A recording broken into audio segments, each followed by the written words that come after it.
اللهم صل وسلم وبارك على سيدنا محمد صلى الله عليه وسلم. لايك وشير ونبعد عن اذية الغير. النهارده هنعمل مربى الجزر، جميله جدا، وصفه ممتازه يا جماعه. اللهم صل على حبيب النبي. نبدا بالجزر بقى. معانا هنا المقادير بتاعتنا. معانا كيلو جزر، معانا كوبايه ونص سكر.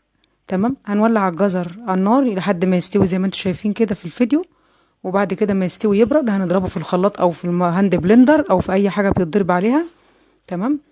وبعد ما نضربه هنضيفه في الحله زي ما انتم شايفين كده، بسم الله ما شاء الله، وياخد غلوه كده. هنضيف عليه السكر.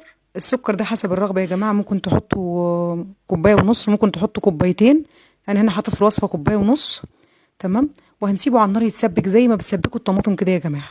تمام. وده حسب الرغبه، زي ما انتوا حاطين، انتوا عايزين تحبوا السكر حطوا.